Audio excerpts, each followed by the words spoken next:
First chapter है हमारा nature and significance of management. इस पर सबसे पहले मैनेजमेंट की डेफिनेशन है, जिसमें मेन ये थीम निकल के आना चाहिए कि मैनेजमेंट का काम होता है दूसरों से काम करवाना। It is the art of getting work done through others.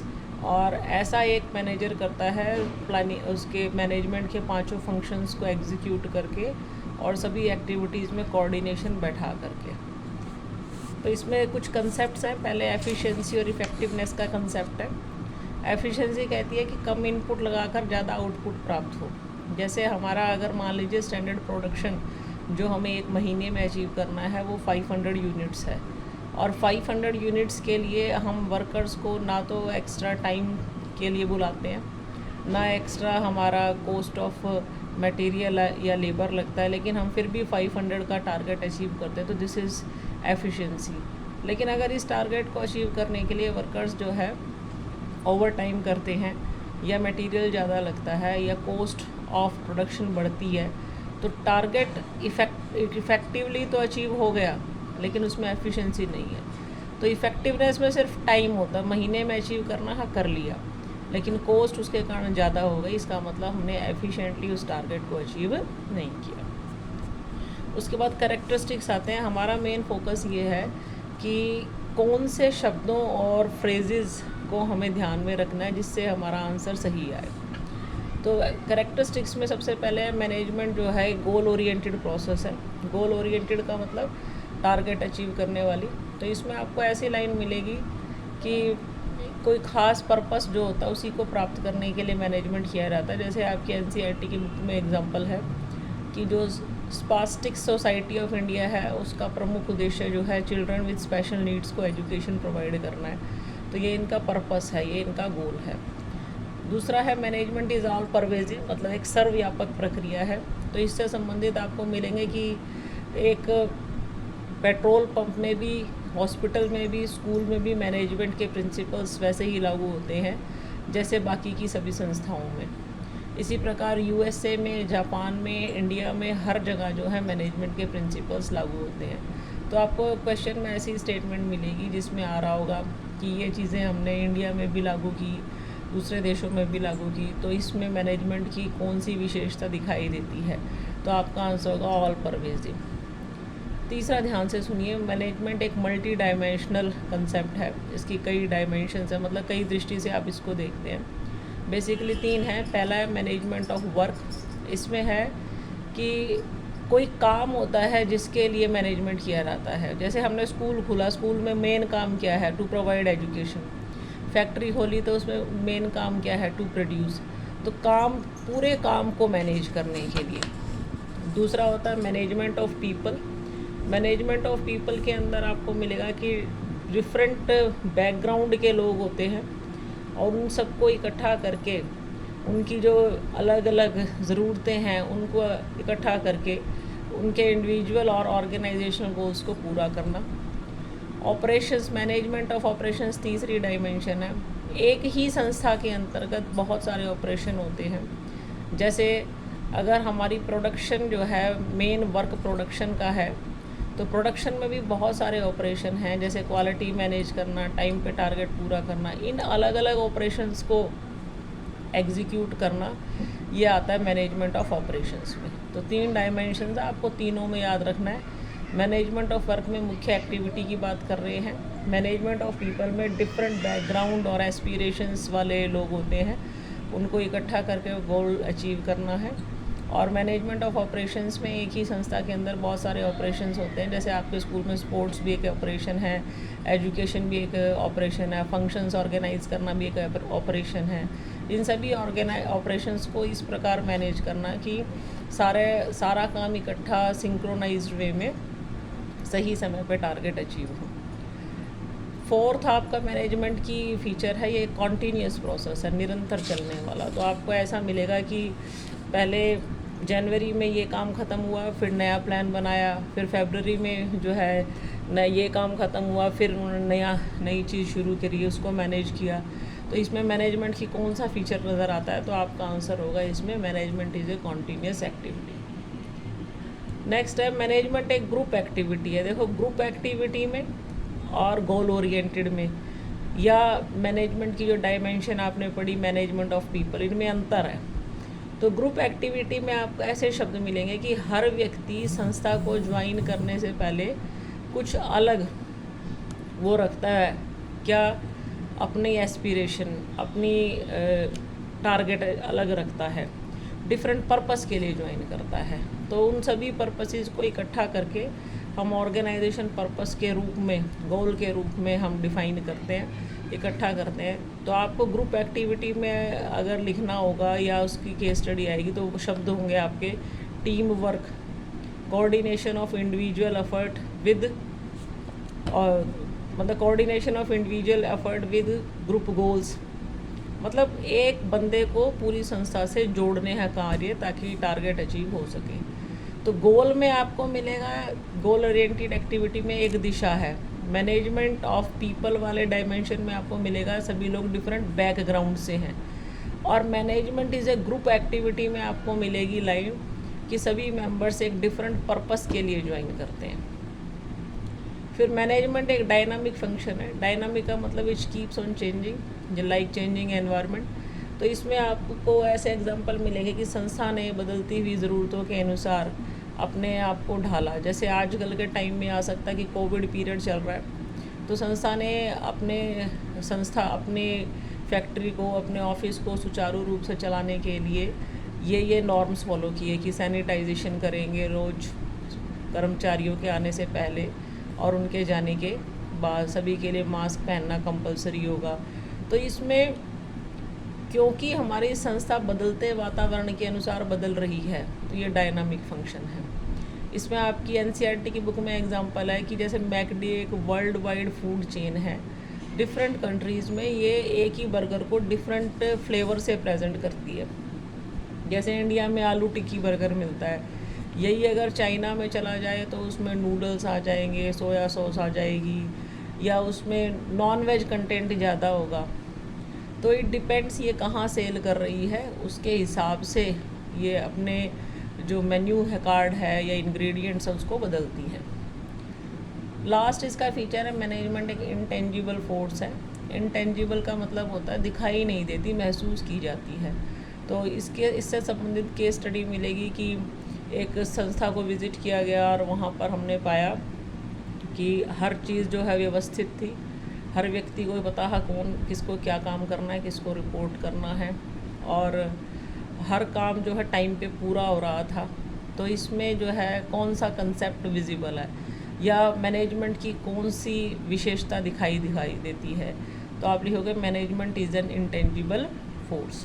तो ये 7 विशेषताएं थी जिसमें आपको ध्यान रखा है। Management is a multi dimensional activity, जिसमें आपको कन्फ्यूज़न हो सकता है। Management is a group activity, इन दोनों में ही आपको कन्फ्यूज़न हो सकता है, बाकी तो आपको देखते ही पता चल जाएगा कि हाँ ये इस विशेषता के बारे में बात कर रही हैं। क्वेश्चन में ये ज़रूर पढ़ना है, उसने विशेषता पूछी है, इम्पोर्टेंस पूछी है, फंक्शन पूछा है, कंसेप्ट पूछा है, क्या पूछा है। नेक्स्ट ऑब्जेक्टिव्स ऑफ मैनेजमेंट 3 होते हैं, ऑर्गेनाइजेशनल, सोशल और पर्सनल। ऑर्गेनाइजेशनल में 3 है, सर्वाइवल, ग्रोथ और प्रॉफिट। अगर संस्था के विस्तार की बात हो तो ग्रोथ ऑब्जेक्टिव है, ऑर्गेनाइजेशनल ऑब्जेक्टिव में ग्रोथ। अगर सिर्फ प्रॉफिट बढ़ाने की बात हो तो ऑर्गेनाइजेशनल ऑब्जेक्टिव में प्रॉफिट। और अगर सिर्फ इतना जो है प्रॉफिट, इतना हम अचीव करना चाहते हैं कि अपनी कॉस्ट को कवर कर ले, कॉस्ट को कवर करने वाली लाइन आनी चाहिए, तो ये है सर्वाइवल।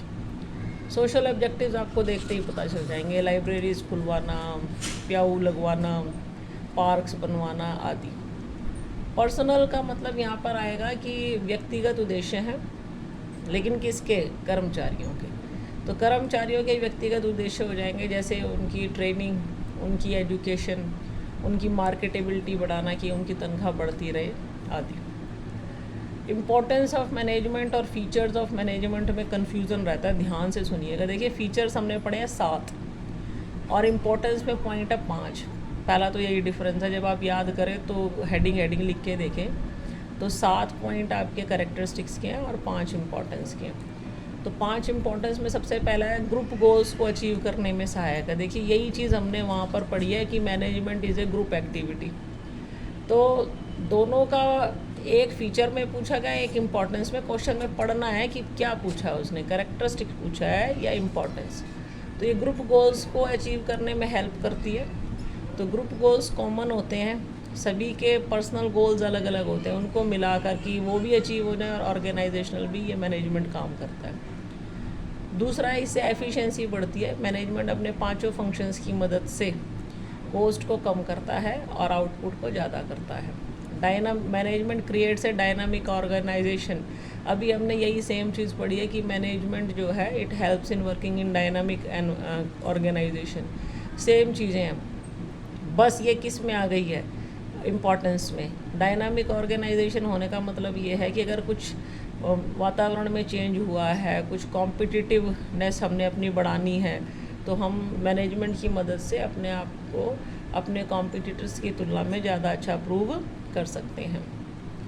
इसमें है management helps in achieving personal objective. तो इसकी मदद से हम पर्सनल ऑब्जेक्टिव्स भी अचीव कर सकते हैं, क्योंकि जब संस्था के टारगेट अचीव होते हैं तो पर्सनल ऑब्जेक्टिव अपने आप अचीव होते हैं। सभी लोग अच्छी लीडरशिप में टीम वर्क से काम करते हैं, ये लाइन मिलेगी। सभी लोग टीम के रूप में काम करते हैं और अपने टारगेट अचीव कर पाते हैं। पांचवा है कि ये डेवलपमेंट ऑफ सोसाइटी में हेल्प करता है।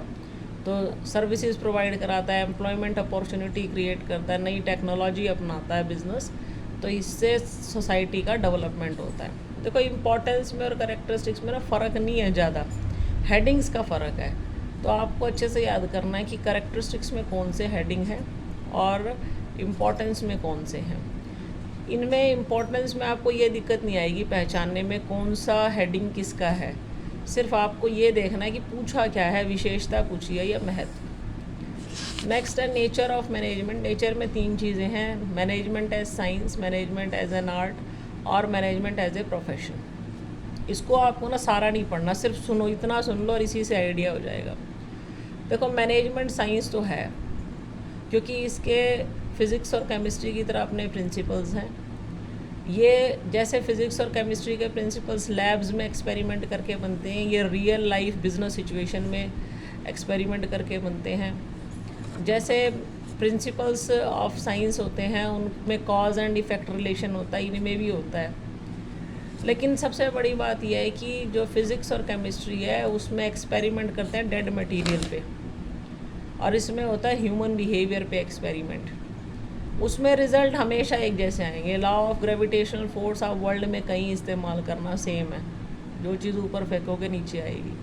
लेकिन मैनेजमेंट के प्रिंसिपल्स हर जगह एक जैसा रिजल्ट नहीं देते हैं, डिपेंड्स अपॉन ह्यूमन बिहेवियर। किन एम्प्लॉइज़ पे आप लागू कर रहे हो, मे बी वो एम्प्लॉई के एक एम्प्लॉई पे वो ज़्यादा काम कर रहा है प्रिंसिपल, दूसरे पे बिल्कुल नहीं कर रहा है। तो इसमें कंक्लूज़न ये है कि मैनेजमेंट एक साइंस तो है, लेकिन कौन सी, बिहेवियरल।